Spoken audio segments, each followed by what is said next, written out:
सभी को मेरा अभिवादन स्वीकार्य हो। मैं प्रकाश फोगाट आज आपको इतिहास पाठ 3 भूमंडलीकृत विश्व का बनना के अध्ययन में सहयोग करूंगा। पाठ काफी लंबा है, इसको हम छोटे छोटे भागों में विभक्त करके इसका अध्ययन करेंगे।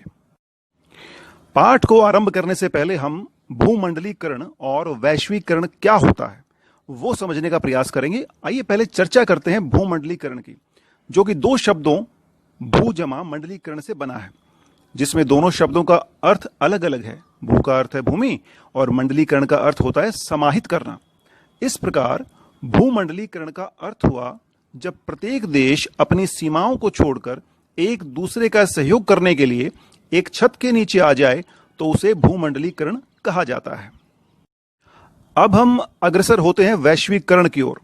वैश्वीकरण का अर्थ आर्थिक व्यवस्था से है। यह भी दो शब्दों से मिलकर बना है, विश्व जमा एकीकरण, यानी संसार का इकट्ठा होना।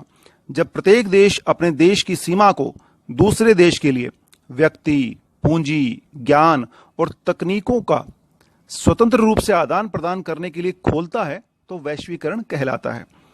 इस प्रकार यह एक ऐसी आर्थिक व्यवस्था है जो देशों को एक दूसरे के साथ जोड़ती है। इसमें व्यापार, काम की तलाश में एक स्थान से दूसरे स्थान पर जाते लोग, पूंजी व बहुत सारी वस्तुओं की वैश्विक आवाजाही होती है। एक देश से दूसरे देश जाने की ये जो परंपरा है वो आधुनिक नहीं है, बल्कि इतिहास के हर दौर में मानव समाज एक दूसरे के ज्यादा नजदीक आते गए हैं। प्राचीन काल से यात्री, व्यापारी, पुजारी और तीर्थयात्री ज्ञान, अवसरों और आध्यात्मिक शांति के लिए, या यूं कहिए कि उत्पीड़न यातनाओं से बचने के लिए दूर दूर की यात्राओं पर जाते रहे हैं।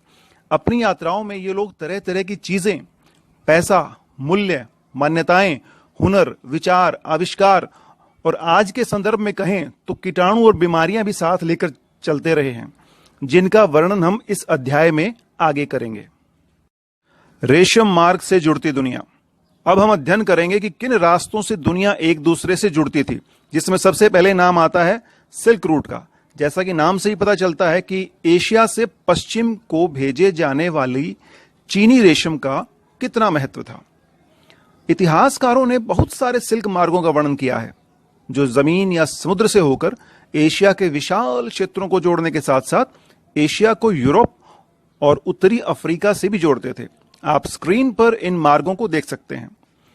इन रास्तों से चीनी रेशम, चीनी पॉटरी के साथ साथ दक्षिण पूर्व एशिया के कपड़े और मसाले दुनिया के विभिन्न भागों में जाते थे, और वापसी में सोने, चांदी जैसी बहुमूल्य धातुएं यूरोप से एशिया आती थी।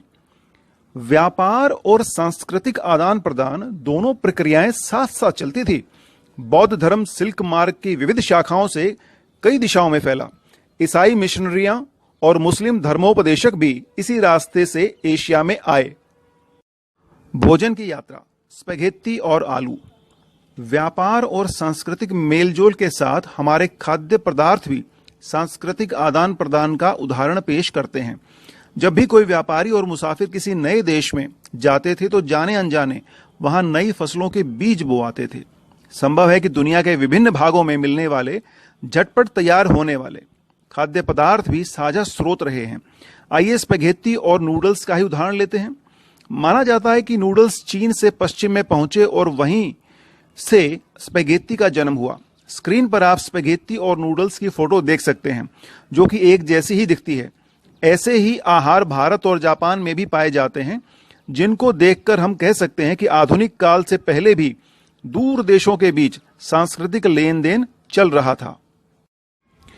आइए और भी उदाहरण देखते हैं। आलू, सोया, मूंगफली, मक्का, टमाटर, मिर्च, शकरकंद और ऐसे ही बहुत सारे दूसरे खाद्य पदार्थ लगभग 500 वर्ष पूर्व हमारे पूर्वजों के पास नहीं थे। ये खाद्य पदार्थ यूरोप और एशिया में तब पहुंचे जब क्रिस्टोफर कोलंबस गलती से उन अज्ञात महाद्वीपों में पहुंच गया था, जिन्हें बाद में अमेरिका के नाम से जाना जाने लगा। गलती से क्या मतलब है? इसका जवाब है, कोलंबस चला तो भारत के लिए था, लेकिन पहुंच गया अमेरिका, और वहां के मूल निवासियों को उन्होंने रेड इंडियन कहा था। हमारे बहुत सारे खाद्य पदार्थ अमेरिका के मूल निवासियों यानी अमेरिकन इंडियन से हमारे पास आए हैं। अब बताते हैं नई फसलों का जीवन पर क्या प्रभाव पड़ा। नई फसलों के आने से जीवन में जमीन आसमान का फर्क आ जाता है। साधारण से आलू ने यूरोप के गरीब की जिंदगी बदल दी। उनका भोजन बेहतर हो गया और उनकी औसत उम्र बढ़ने लगी। आयरलैंड के गरीब किसान तो आलू पर इस हद तक निर्भर हो चुके थे कि जब 1840 के दशक के मध्य में किसी बीमारी के वश आलू की फसल जब खराब हो गई तो लाखों लोग भुखमरी के कारण मौत के मुंह में चले गए। ये उदाहरण इस बात की पुष्टि करते हैं कि कैसे वैश्वीकरण के कारण व्यापार और अन्य चीजों का लेन देन होता रहा है। अब इस कड़ी को आगे बढ़ाते हुए हम चलते हैं 16वीं सदी की तरफ। 16वीं सदी में जो यूरोपीय जहाजियों ने एशिया तक का समुद्री रास्ता ढूंढ लिया तो यहां वैश्वीकरण का नया रूप शुरू हो गया।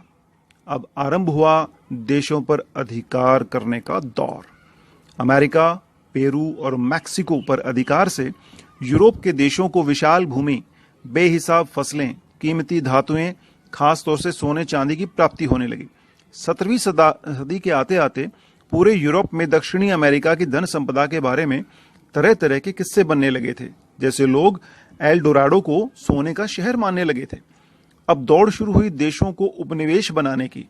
मन में प्रश्न उठा, उपनिवेश क्या होता है? तो अपने पूर्व ज्ञान का सहारा लें, हम पहले भी इसका चर्चा कर चुके हैं।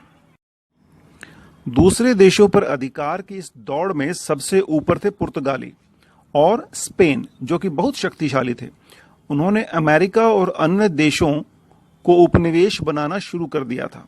यूरोपीय सेनाएं केवल अपनी सैन्य शक्ति के दम पर ही नहीं जीतती थी, बल्कि कीटाणुओं जैसे चेचक की मदद से जो स्पेनिश सैनिकों और अफसरों के साथ वहां जा पहुंचते थे भी जीतती थी। लाखों सालों से दुनिया से अलग थलग रहने के कारण अमेरिका के लोगों के शरीर में यूरोप से होने वाली इन बीमारियों से बचने की रोग प्रतिरोधक क्षमता नहीं थी। लाखों लोग इस अदृश्य हथियार से मरने लगे और यूरोप के देशों ने आसानी से अधिकार कर लिया। अब हम जानेंगे कि व्यापार का केंद्र कैसे बदला। 18वीं शताब्दी का समय बीत जाने के बाद भी चीन और भारत को दुनिया के सबसे धनी देशों में गिना जाता था। व्यापार पर इन दोनों देशों का बड़ा दबदबा था।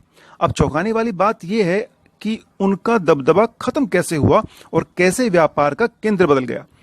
विशेषज्ञों का मानना है कि 15वीं सदी से चीन ने दूसरे देशों के साथ अपने संबंध कम करना शुरू कर दिया था और वह दुनिया से अलग थलग पड़ने लगा।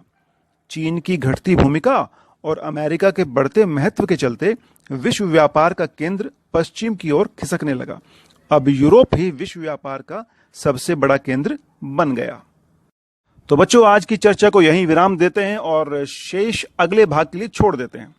साथ ही कुछ प्रश्न पूछकर यह जानने का यत्न करेंगे कि आप कितना सीख पाए। तो ये रहे प्रश्न आपकी मोबाइल स्क्रीन पर। धन्यवाद।